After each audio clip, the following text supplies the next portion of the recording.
Hello students, welcome back. So today we are going to learn chapter number 4 from grade 8, the Supreme Court. We already know Supreme Court, hierarchy of courts. सबसे पहले taluka court, then district court, then high court and then the Supreme Court. Okay, the final judgment जो मिलता है. तो यहाँ पे one of the article is given here. You can see here, right? Judgment of the Supreme Court in the newspapers. See. Okay, let's just continue with the chapter now.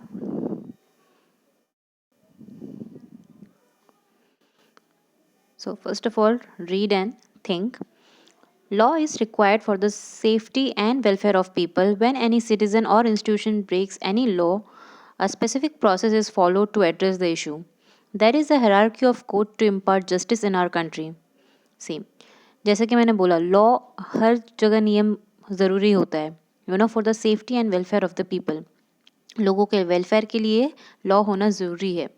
उसी तरह से when any citizen और institution break any law, अगर कभी भी हम कोई भी जो नियम बनाया गया है, गवर्नमेंट ने जो नियम बनाया है, जो लॉ बनाया है, एज सिटीज़न अगर हम उसको वो लॉ को ब्रेक करते हैं तो एक स्पेसिफिक प्रोसेस होता है जिसको वो एड्रेस करते हैं. लाइक कोर्ट में लेके जाया जाता है, उसके हिसाब से हमें फिर सज़ा होती है. There is a hierarchy of court to impart justice in our country. Hierarchy of court means the level of courts.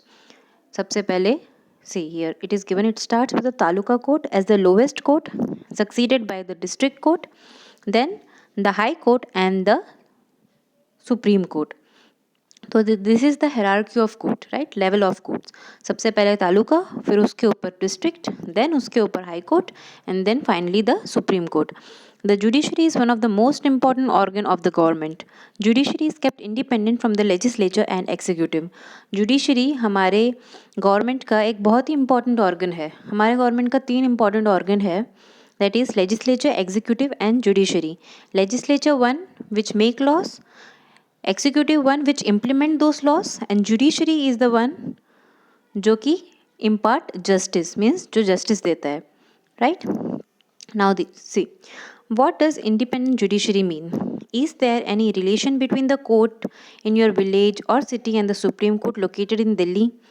You will get the answer of these questions in this chapter. तो यहाँ पर एक question पूछा गया है कि क्यों judiciary को इंडिपेंडेंट रखा गया है, राइट? क्यों ये डिपेंडेंट नहीं है? ये जो तीसरा ऑर्गन है, राइट, गवर्नमेंट का, वो क्यों इंडिपेंडेंट है, क्यों ऐसा ज़रूरी है? एंड ये जो लेवल ऑफ कोर्ट्स की हमने बात की है, राइट, तो ये सारे कोर्ट्स क्या एक दूसरे से इंटरकनेक्टेड है या नहीं? तो ये पूरे चैप्टर में हम इसके बारे में पढ़ने वाले हैं, right, whether they are interconnected or not. So what is the role of the supreme court?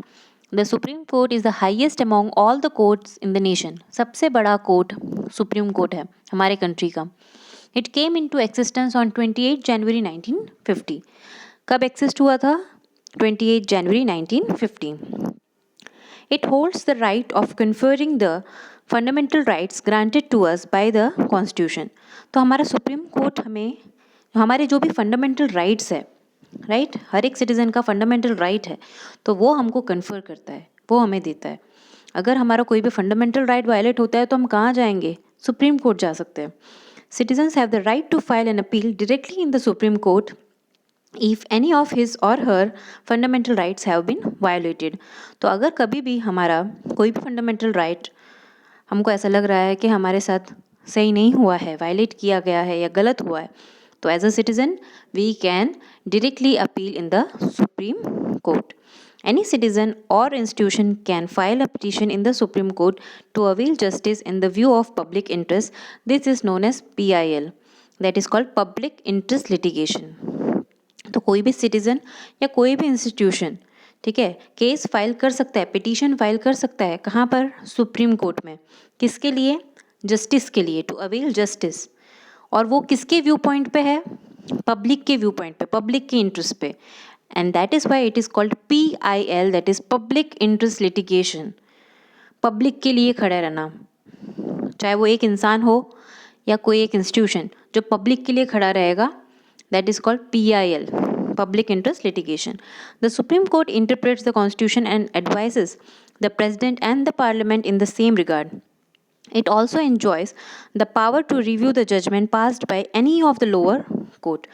Supreme court का काम खाली इतना ही नहीं है कि सुप्रीम कोर्ट में जो केसेस जाते हैं उसको सॉल्व करना, बल्कि सुप्रीम कोर्ट के नीचे जो लेवल ऑफ कोर्ट है, चाहे वो तालुका कोर्ट हो, डिस्ट्रिक्ट कोर्ट हो या हाई कोर्ट हो, वहाँ पे जो कोई भी जजमेंट पास होता है उसको स्टडी करना, उसको रिव्यू करना भी उनका काम होता है.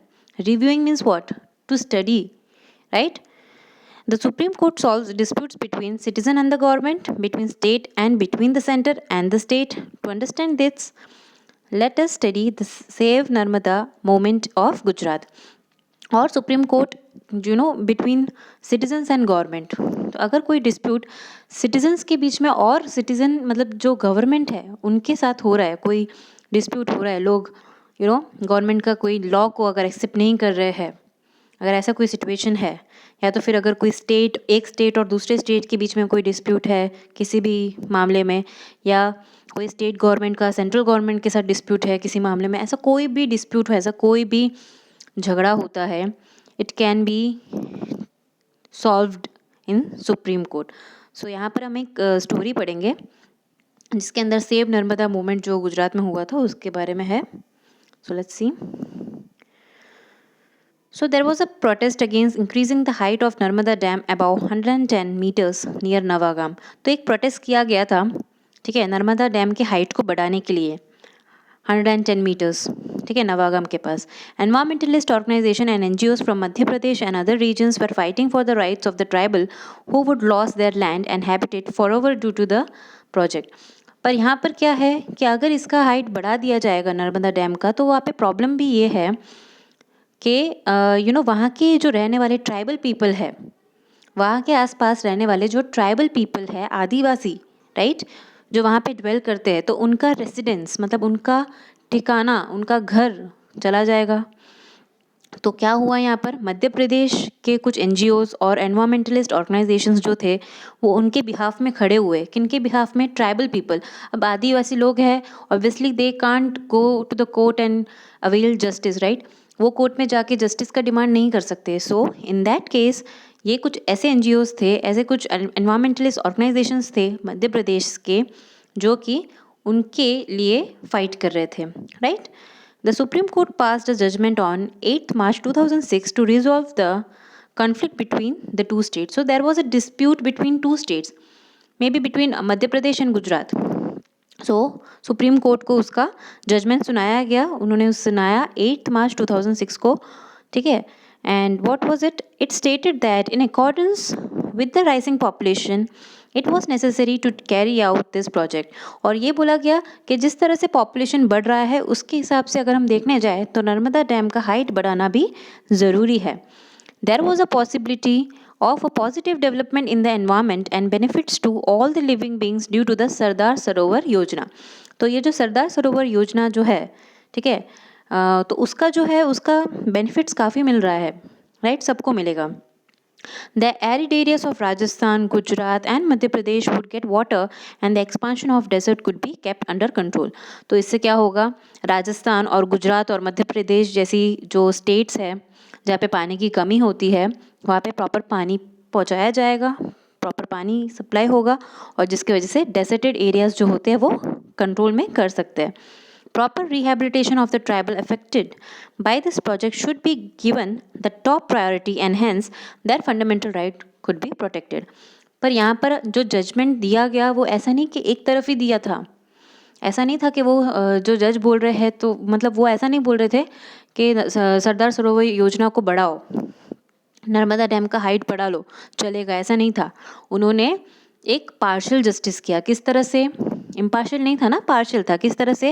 यहाँ पर उन्होंने ये भी बोला है कि ट्राइबल पीपल, वो आदिवासी लोग जिनको ये नर्मदा डैम के हाइट के बढ़ाने की वजह से प्रॉब्लम हो रहा है, उनको उनके इस प्रॉब्लम को टॉप प्रायोरिटी मिलना चाहिए और उनके फंडामेंटल राइट को प्रोटेक्ट करते हुए उनको एक नया रिहैबिलिटेशन मिलना चाहिए, right. So this was the thing.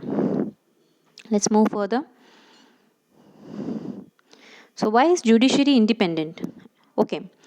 Imagine yourself into a situation where a powerful person captures the land belonging to your family and you go to court to get your property back, but the system is such that a powerful or influential person can remove or transfer a judge from his or her post. In such a situation, the judge would favor the powerful person only. तो यहाँ पर बोला गया है कि imagine करो कि अगर आप ऐसे सिचुएशन में हो कि आपका जो लैंड है या आपका जो मकान है, बिलोंगिंग है, जो भी है, प्रॉपर्टी और what ever you have, okay, आपकी फैमिली का या आपका, वो किसी एक पावरफुल पर्सन ने कैप्चर कर लिया है.